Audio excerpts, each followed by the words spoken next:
स्वागत आहे तुमचं आपल्या चॅनलमध्ये। आज आपल्याला बनवायची तुरीची डाळ। हे दोन डाळी घेतल्यात मी, एक मुगाची डाळ आहे आणि दुसरी तुरीची डाळ। ती आपल्याला भाजून घ्यायची थोडीशी हलकीशी। चॅनलवर नवीन असाल तर चॅनलला सबस्क्राइब करा। मी रोज नवीन व्हिडिओ टाकत असते। ही डाळ आपली हलकीच भाजून झाली। आता अशी डाळ तुम्ही 15-20 मिनिटं भिजवून पण ठेवू शकता। आता हे धुवून घ्यायची चांगली, त्याच्यात थोडंसं टरफलं कचरा काही असेल तर निघून जाते। 15-20 मिनिटं भिजवायला पण जमती। अशी डाळ केल्याने खमंग लागते आणि पचायला हे पौष्टिक असते, पटकन पचते।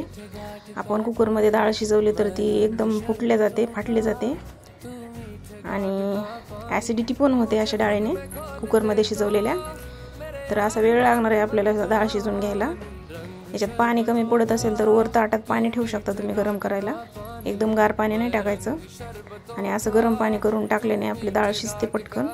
तरी पण 30-40 मिनिट लागतात, गॅस वायाला जातो जरासा, पण कधीतरी करून बघायला काय हरकत आहे। आणि आपल्याला थोडीशी चिंच टाकून घ्यायची आणि ही एक मिरची टाकली मी तुकडे करून, जास्त तिखट नाही आहे मिरची।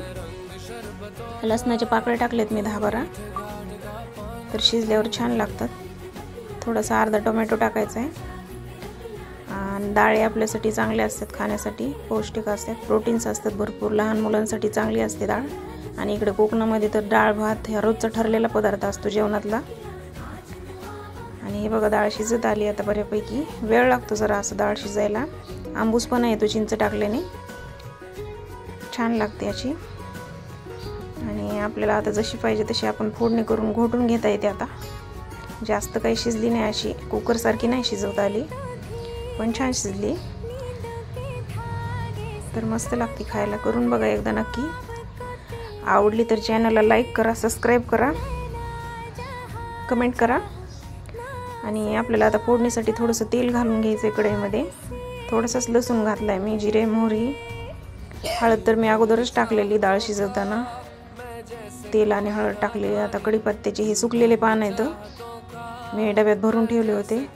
आणि एकदम कडकडीत आपल्याला फोडणी करायची आहे। हे बघा एकदम कढई गरम झालेली, तर कडकडीत असं फोडणी दिली ना तर खमंग लागते।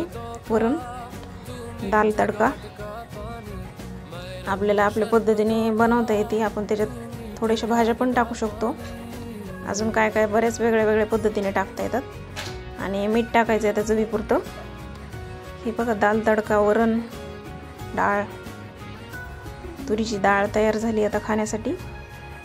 आवडली तर नक्की सांगा। जास्त घट्ट पण नाही आहे आणि जास्त पातळ पण नाही।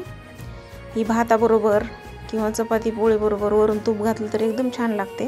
व्हिडिओ पाहिल्याबद्दल धन्यवाद।